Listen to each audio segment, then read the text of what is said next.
AGG1, St. Louis, Missouri. All right, this is a cool show. This is my first time at AGG1, so I'm excited to see what the aggregate industry has to offer on a trade show. So, first AGG1, how did you get drug out here this time? I got drugged out to AGG1 because I'm on a panel called Tech Savvy Women Driving Operational Success. You're drugged out? That must be fun. I got dragged out? Dragged out. Okay, we'll do that again. We dragged you out? Yeah. Dragged out? I'm here at AGG1 because I am on a panel for Tech Savvy Women Driving Operational Success. Nice. Yeah. That's quite the title. It is quite the title. So I think it'll be a little bit about technology and then about how women are impacted in the workforce. In the aggregate industry specifically. In the aggregate industry specifically, yeah. Okay.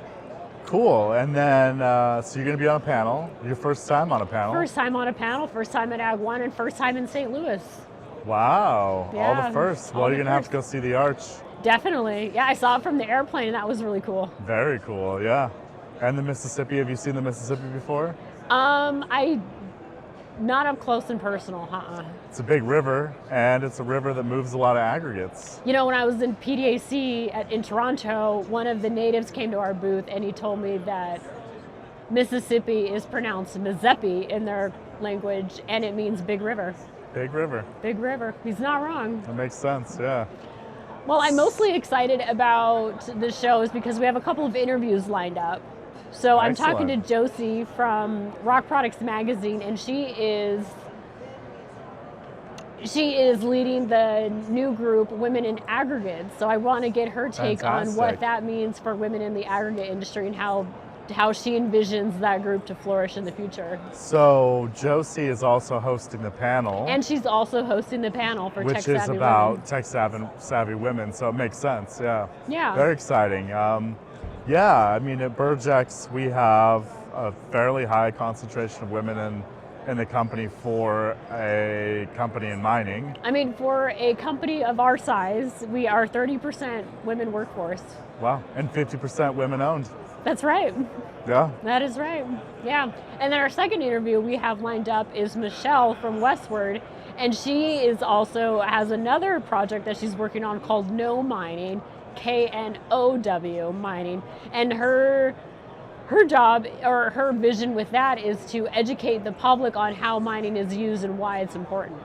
Fantastic. Yeah. What a critical thing. I mean, there really can't be too many groups doing that right now because no, there really can't. The mining industry itself has done such a poor job of educating the public about its importance for so long that we have a lot of catching up to do, especially in the digital age. I mean, you look at content, anti-mining content to pro-mining content. What's the ratio, 99-1? There's no excuse why we're not more involved in the social media. Right. So that's exciting. I'm really looking forward to those interviews. Yeah, me too. And it's so cool that they're both driven by women. I think that's fantastic. Yeah. Coincidence? I think not. I think not. Women are making changes. Oh, we always have been. Now we're just telling people about it. Yeah, and getting credit for it. That's right. Yeah, instead of being in the background.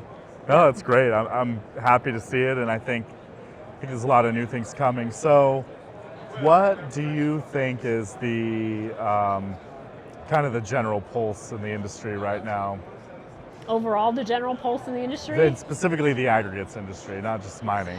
I mean, this show is a little quiet from some of the others that we've been to, especially on the metals space. So I think overall it seems pretty stable right now, but I mean, only time will tell. I don't know, what's your take on that? Same question. Yeah, so I had breakfast with Peter Valeri yesterday from Allen Valeri, and they're the biggest M&A firm in construction aggregates, ready mix, career spanning multiple decades. And, he said something really interesting yesterday. He said that his crystal ball's never been more cloudy.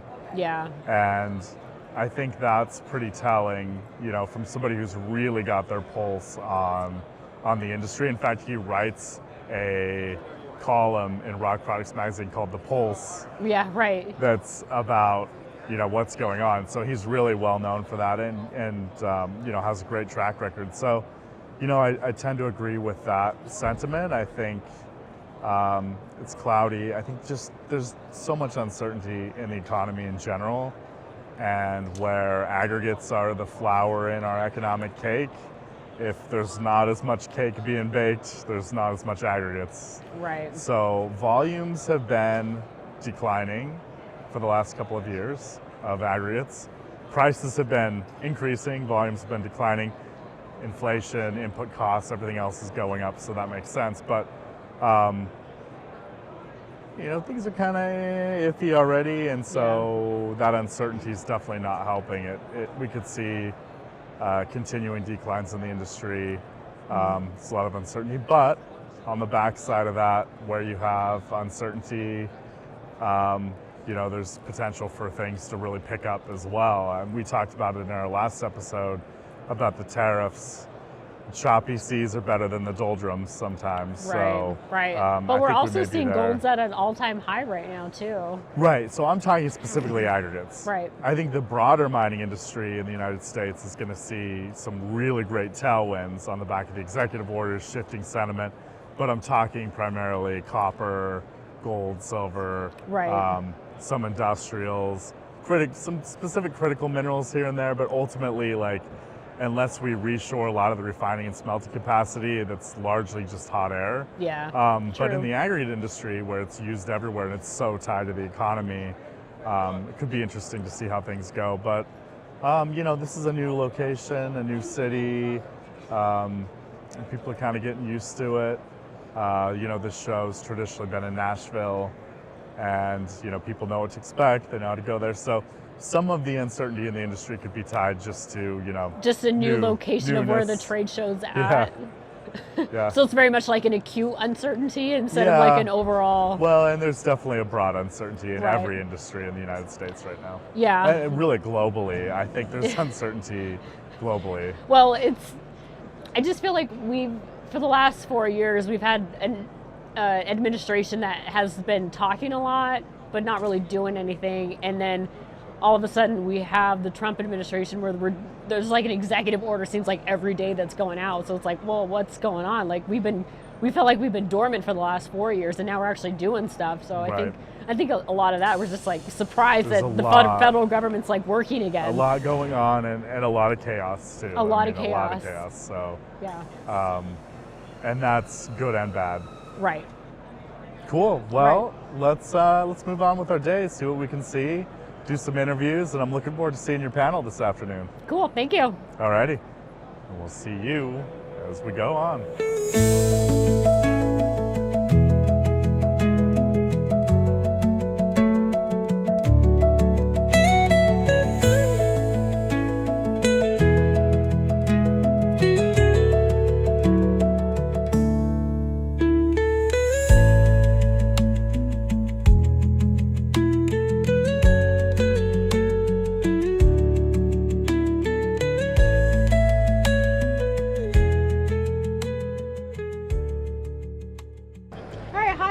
I'm here with Josie from Rock Products Magazine, and today we're going to talk about her project, Women in Aggregates. Josie, thank you for talking with me today. Oh, thank you, Crystal. So I would love to learn more about your Women in Aggregates group. Like, what is your vision for that?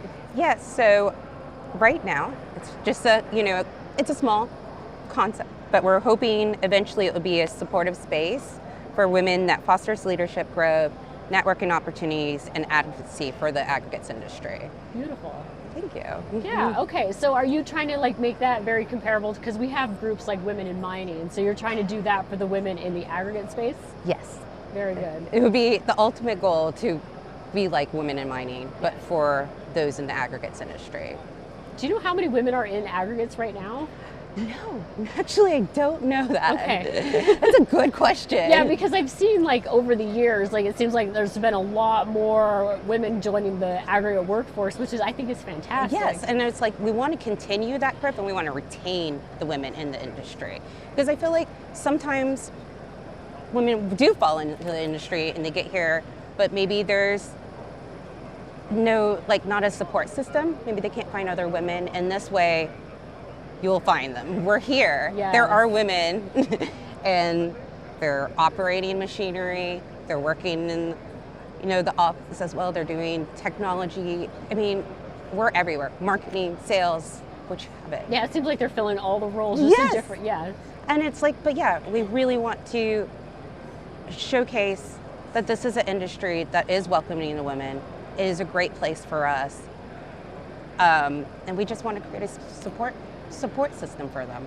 No, it's fantastic. I think that's you. wonderful. Yeah.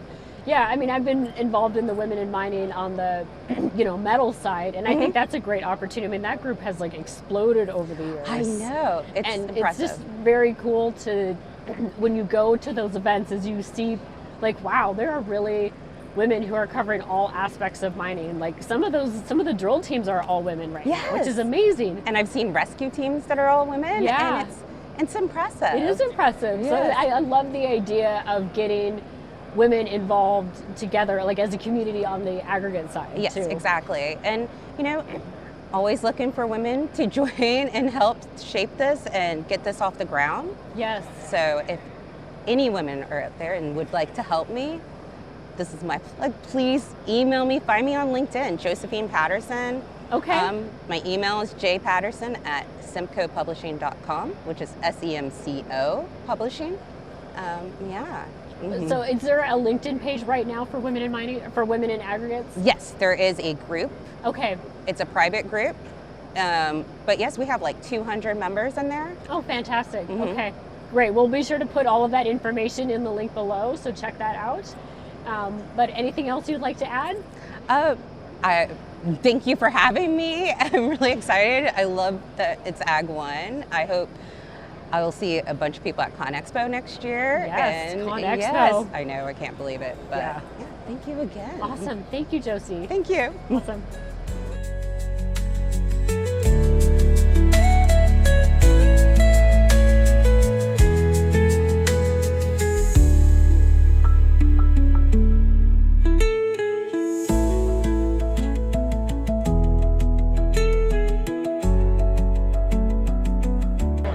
I'm here with Michelle from Westward. We are here at AGG1, and we're going to talk about a little bit about what you do at Westward, and then more interesting, I want to know about this no mining campaign you have going. So definitely. Please tell me what got you. What do you do for Westward? Let's start there. Currently, I'm the vice president for mining and market development, which is I think something they give to people as they get older anyway. But a geologist, from day one, and real heavy on the exploration sides.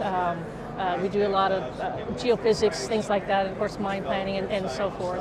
But at Westward, it's kind of unique. It's a almost a full functioning consulting group, in that if you need a mine to open up a mine and operate it, we can do everything from start to finish except design and build it. Okay. So we have an ecology group, we have an engineering group, we have a geology group, we have a permitting group, an air group, health and safety group. So it's that quintessential one-stop shopping, if right? You will. And so, which I think in a lot of times that improves a lot of communication, from one end of the spectrum to the other. So, been doing it almost 30 years. So, wow, just a while. That's amazing. And what got you started in the mining industry? How did you end up here? Well, the whole rock thing. Dad was military, so we traveled quite a bit. And I remember definitely we were in Hawaii. I was like 8 years old. And a lot of the corals and some of the crystals in the rocks were they were neat. I hadn't seen anything like them. So I picked them up from my pockets, and my mom reminded me when they went through the washer that I did not take them out. And so it was probably the age of 8 that really kind of clicked. And then in high school, we were in Europe, and we had this youth activity group, and we were going snow skiing. And we were traveling at night in Switzerland, the snow, all the quintessential moon. And I remember waking up and looking out the bus and seeing the road cut and the rocks and the folding and the thrusting, and it was just like, how on earth can you make rocks move like that? And hook, line, and sinker right then and there. That's amazing. Oh, it was fun. That's amazing. I've always wanted to make a road cut calendar, because I do the abandoned mine calendar. Yeah. But I like when you travel around, you see the road cuts and you see the earth that's been moved. You're like, wow, look at that. It's just And have you ever found yourself like tilting your But head. how trying did to- that happen? How did that get there? Yeah, when I Exactly. have some time, I'm going to go around the country and make a road cut calendar for all you geologists. I'll send you some. That's a great one. I like it. Okay, cool. Now let's talk about no mining. So I was on your website today, and it's really interesting about how like you explain how mining works, why it's important, all of the minerals that we are reliant on in the U.S. Can you just give me a breakdown of what is no mining all about? Absolutely. I think what folks hear a lot of today is no mining, NO mining. We just don't want it. And the no mining was born from a realization that in the mining industry, I think we have a communication problem. So I worked for a large aggregate company in San Antonio many years, did some of the community relations. We did the Little League sponsorships, we took material to the neighborhoods for their playgrounds and the quintessential tours. So everybody, that's a staple for mining Cubs are the tours. And one year I was doing it for Cub Scouts. They were gonna get their geology badge. They show up at the quarry and one of the moms gets out and she has high heels, a dress, and looks very, very nice. She honestly thought they were going to the quarry market shopping center. Oh. And which is down the road a little ways in an old, believe it or not, cement quarry. Hence the name, yes? Yes, hence the name. And then right then and there was that aha moment that people just don't know about mining. And so we started thinking more, and it's like, what do you know about mining? And oh, it's noisy, it's dusty, and use too much water, and the traffic is terrible. And instead of saying, you're right, you're absolutely right, I think the mining industry has come to the stance of telling the public why mining is so important, without first understanding what they even know about it. Okay, so it's like, what do you know about mining? And you mention those negative things and you say, you're right. So what that does, hopefully, is kind of lower those barriers a little bit. Okay. Because the mining industry has so many barriers to begin with. It's like, let's have an honest conversation. You are right, and those trucks are big and the traffic, we're trying this new method and, hopefully it'll work. But I tell you what, for the backup alarms, let's try, maybe we can look at something that's quieter. Right. So starting that conversation at a different angle than the way the mining industry is telling people. Instead of responding like, oh, but our safety record shows in 10 years we haven't had an accident, that's fine, but that doesn't address my concern. So hopefully making that more of a level playing field to begin with was the intent. That way people can know more about mining. And green energy, going green, that's all based on mining. We know that. The general public knows it, my phone, okay, that's fine, but they don't know what it takes to really get to that point, and how essential mining is for just our everyday lives. Everything in this convention center, comes from out of the ground. Absolutely. Right? The petroleum products for the plastics, rubber, everything else, and of course all of the electronics, made with minerals and we can't even pronounce the names of. So what we thought we'd try and do is make it interactive with the public. So we have a section, it has a kitchen, household appliances, and it has an ER and a wind turbine. And what you can do is you can actually click on those and you can find out what minerals go into those items. Oh, wow. You click on the LED light in the ER room, all of those minerals you can't pronounce. I'm sure it's a longer list than you realize. It's not just like one mineral that's being used for making a product. It's Absolutely. a lot of different things. And one of my favorites at the ER room is the medicine cabinet. Have you ever looked at your vitamins? Yeah. There you go. Yeah. And all of the minerals that go into that, it's like, I think people don't realize that mining is life-saving, it's life-sustaining and life-changing. It's just, there's a whole lot more to it. There is a whole lot more to it. Yeah. No, I love that approach of asking more questions about what the public doesn't know, right? Because we can make a lot of assumptions, but it's more important to let them have their voice, listen to what they have to say, and then try and answer those questions the best educated that you can. Right. Yeah, people don't want to be told, right? They want to, Exactly. have that conversation. So I love that approach. I think that's wonderful. It's like in one ear, out the other. If you're going Right. to just talk to me, I'm sorry, it's like I'm done. It's like talking to a teenager. They're not going to listen. Or maybe a husband with selective hearing, one of the two. But no, yeah, and really, it's also really educating.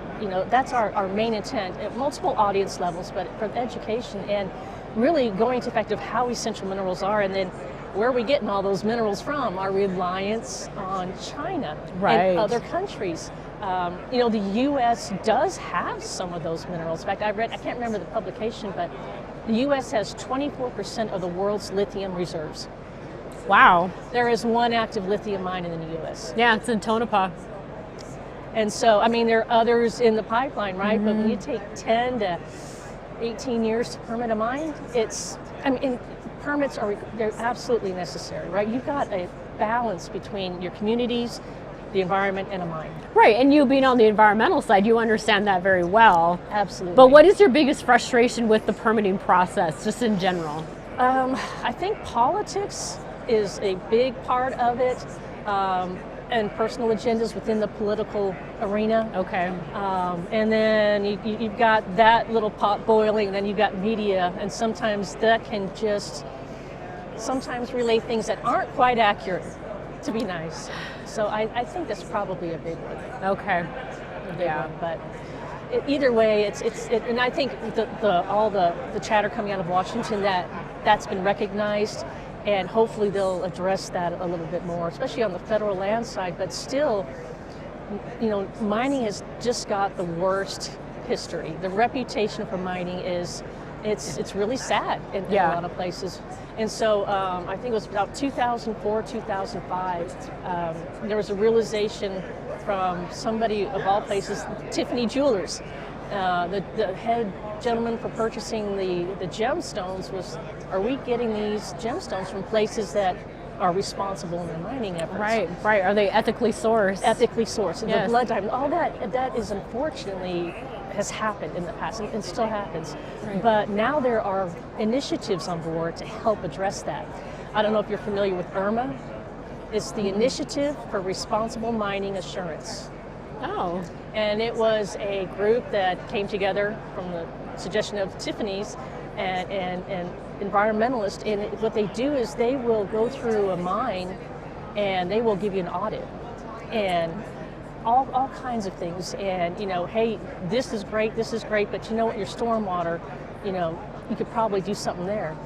And if the mine goes through the process and they get accredited by IRMA, that gives them a whole lot more legitimacy in the responsible mining world. Wow. But then people like Ford and GM, if you're an IRMA certified mine, we like to talk to you because that's important to us too. Right. Right. So that's pretty new. But that just has to be done. Is everybody going to do it the right way? You hope so, right? You hope so. You hope so. And I think that there's too much to be lost if you don't. Yeah, So- I agree. And so and the rest of the website kind of addresses some of that, and also it's for industry folks like us. We have a whole resources tab that we have a whole list of international organizations, Australian Minerals Group. They have a lot of great material to look at, and as well as everything domestic. We have another interactive map of the U.S. So if you want to open up a mine in North Dakota, you click on North Dakota State, and it tells you the agencies that you need to start your conversations with. Oh, wow. That's Right. amazing. So it's helpful. For a Very place to helpful. start. And even Yeah. if you're with the public, it's like, well, if someone's opened up a mine, who do I need to talk to? Right. They could do that as well. We have a section on universities with mining programs, and if you're a publicly traded company and you need to do disclosure, then you have a group of entities that, depending on where you're located, you would answer to. Very good. So we hope it's encompassing to multiple levels of folks, Right. But- People who don't know anything about mining at all, you can get a lot of information from that website. And then even people in the industry, there's a lot of good resources in there. Absolutely, yeah. And, that conversation, that level of conversation started with folks and what do you know about mining? is really in how well we communicate that. Yeah. You know, is the mining industry communicating that message effectively? We're working on it. We're working on it. We It's are getting working better, on it. but Yes, we have a we lot are. of work to do. We do. We Yes, do. and that's why we're doing things like this to educate more people, not just industry folks, right? We just want to talk to everybody about, Sure. because it affects all of us. Every single human on the planet mining touches. Absolutely. Mining is life-saving, life-changing, life-sustaining. Love that. You know, so let's make it all work well. Agreed. Agreed. Yeah. Well, thank you so much for Oh, talking to me thank today. you. That was Thanks for very letting me. educational. I learned a lot today. So Oh, awesome. thank you for that. Oh, you bet. I've learned to stay away from pronouncing those rare earth millers. Yeah, It's got 4 syllables. I'm not doing that. So. very good. All right, thank you. Oh, you bet. Thank you.